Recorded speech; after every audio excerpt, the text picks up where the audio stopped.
Hey everyone, it's Honey Badger Actual coming back to you guys with another video on being an interdictor pilot. Here I'm going to show you warping to a fleet member. Right now I'm looking for that guy. You can see what's going on the screen. I'm going to explain what I was doing as the video plays. So currently somebody says that they have an enemy Cynnabun with them. So what I did is I warped in. Now you'll see I begin to get yellow boxed. Micro warp drive. You guys know the drill. Get away from the danger. See, I should have kept going around. Instead, I got focused on trying to cut him off. Should have avoided those rats altogether.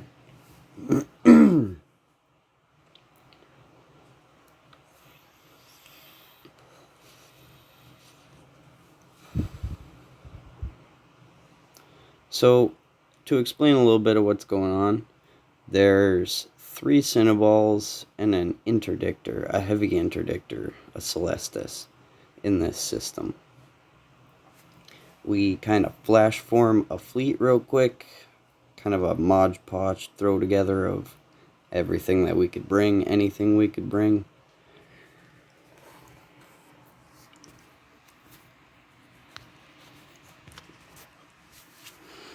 They didn't stand and fight us. They actually ended up running from PUZ. You'll see later on in the video. It's weird. They split up between anomalies, planets, different... I mean, they're trying not to get caught as a group, and they're trying not to get caught in general and get easy kills. But they have to figure with the amount of people we brought in system, it's not going to be an easy fight.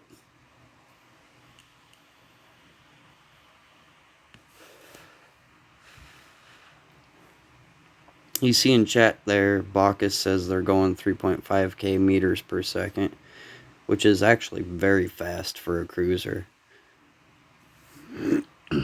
Typically, a light interdictor is able to tackle bigger, heavier ships and drop a bubble and then either cloak or get away, burn away quicker than they can catch them. That's the one advantage they have, is their speed, but fighting an opponent like this kind of negates your speed because they go faster than you. However, this interdictor is not set up for on-grid speed. Had I known they were going so fast, I'd have put Ox 3s on there and swapped my nano core for one that adds more speed, probably brought a better micro warp drive as well.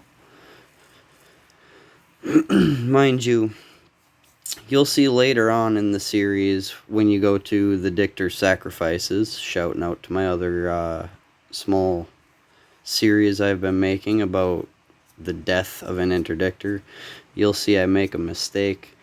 This interdictor is actually not set up to fight ships like a Cynnabun. It's set up to act like a support ship, like E-War in a way.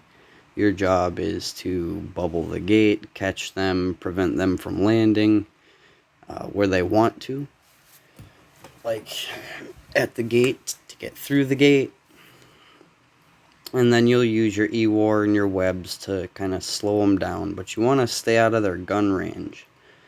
Unbeknownst to me, these guys are close quarters fit, which is probably why they move so fast, and why they haven't actually been trying to engage any of us from distance.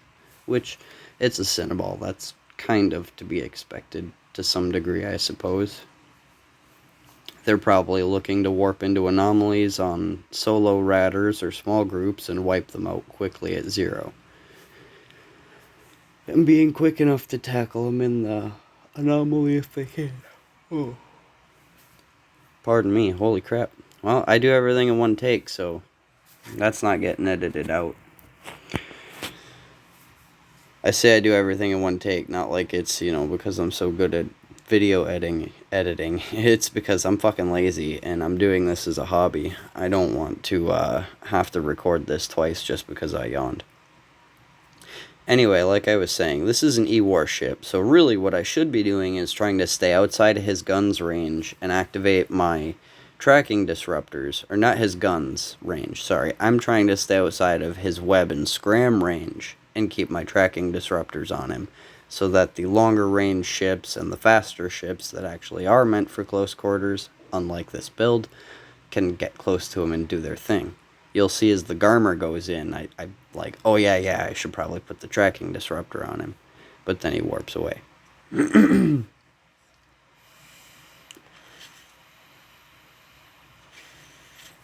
Here I just kind of guesstimated a distance. I mean, without a scout already on the anomaly, there's no way to know how far they landed. And I got lucky. I got very lucky. But unfortunately, he's just quicker. You know, he got landed quicker than I could turn my camera and warp to him, and he got away.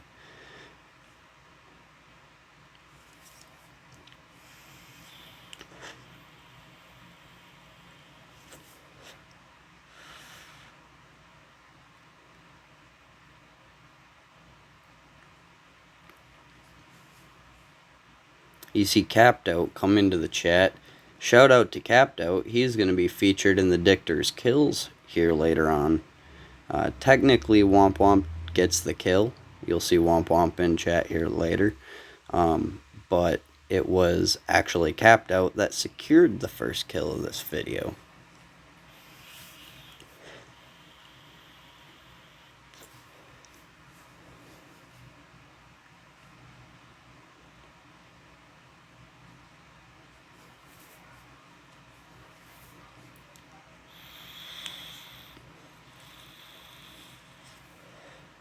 Originally, my plan here was to kind of evacuate the system through the 3 gates, split up between all 3 gates, because we don't know exactly which way they're planning on going. Oh, and I missed an opportunity there to get that succubus. Had I been just a little bit more paying attention to local, you'll see I notice it. I turn the camera, I'm like, oh crap, he just warped from gate to gate. There's a gray succubus. Somebody else already called it out. I'm not going to call it back out. But my plan, like I said, was to go on the outside of these gates and evacuate locals so that they'd move. Once they move, we've got them in a gate game situation, and we've got the upper hand then, because now we've got backup everywhere, and we can have a second squad of ships coming in from a different gate. It's hard to type this and do the job at the same time, so I try to focus on doing the job. You'll see occasionally I do suggest that we jump the out gates and, you know, make sure they're secure. Make sure that the Cynabuns, even if they do try and run, they can't go far. Otherwise, they're stuck. Log out here or die. Fight us. Come on. You came in here looking for a fight. Why aren't you taking it? Don't bring your ships here if you don't want to get shot at. Otherwise, you're just running from a fight for no reason. At that point in time, if they had honestly turned back and tried to fight me and that Garmer when we were in the anomaly, they probably could have popped me and the Garmer both, and then worried about the cruisers.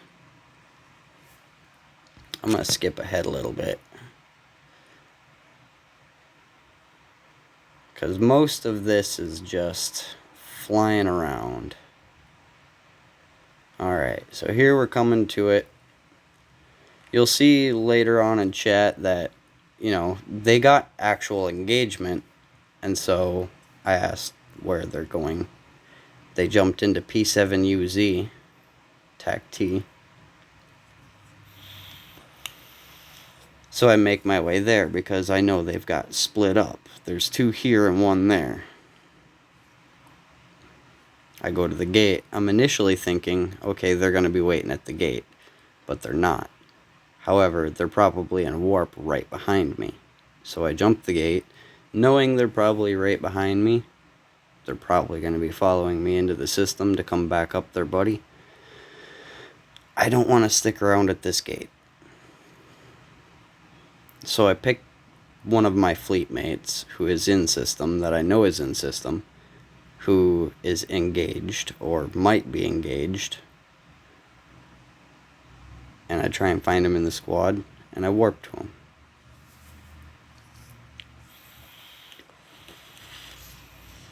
This is where I'm going to cut out a section later on for the Dictor's sacrifice, because I shouldn't have stayed where I was when the engagement happened.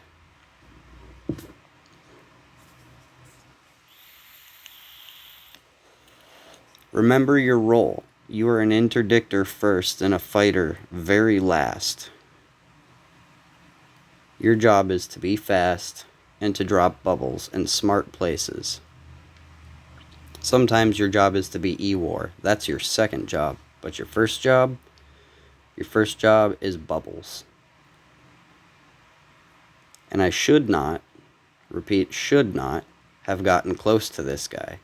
Because the moment I got close to him, I sealed my own fate. Knowing my fate was sealed, I decided, meh, we'll pop a bubble right before we die. Sealing the fate of the Cynabun currently caught.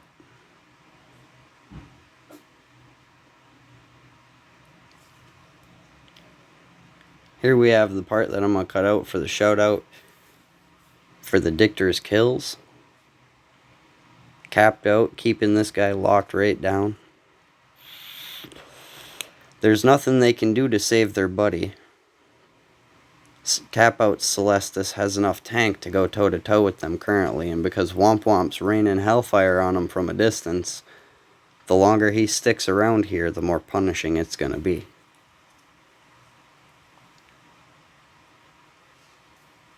And there it is.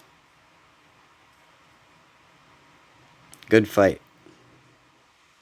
Too bad you didn't try and take a fight sooner. Unfortunately, we have to resort to using interdictors to catch halfies half the time. That's just too bad. You'll see here that Womp Womp splits focus between the Cynnaball at long distance and the Cynnaball that's closer.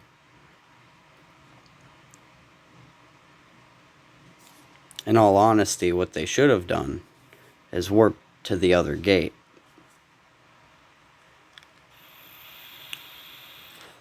These two are clearly not itching for a fight. They know that Womp Womp's battleship will kill them at a distance, and that they have enough backup currently with the battlecruiser and cruiser now on grid that they can't fight this. We know they can't fight this. So trying to chase them in space is just gonna waste time, honestly. They're far enough away from the grid right now, from the center of grid right now, that an interdiction sphere isn't really gonna help unless we get that cruiser to go to either the PUZ or the EO3. I believe that's an O, not a 0. The EO3 or EOE3 gate. Yeah, see.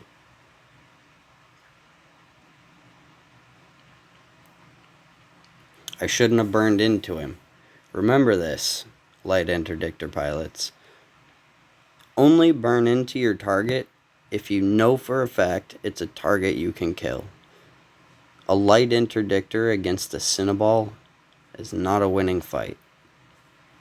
That fight was destined to be a Dictor sacrifice video, either a teaching moment to learn from the mistake, or a moment of glory where an interdictor willingly sacrifices their hull to secure that kill.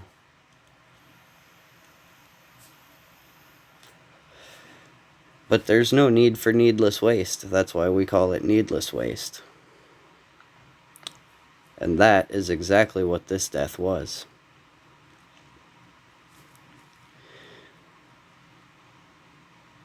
Let's see, I go back.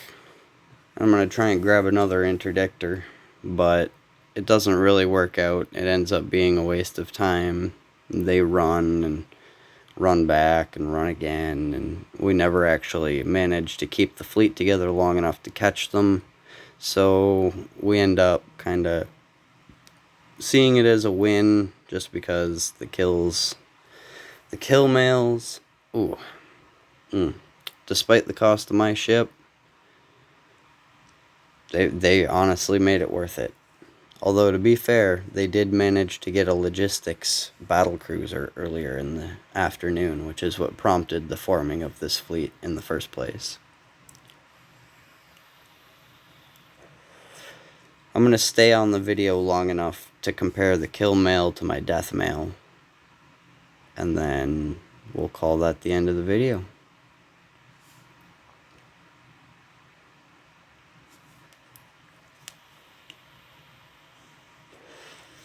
$1.5 billion.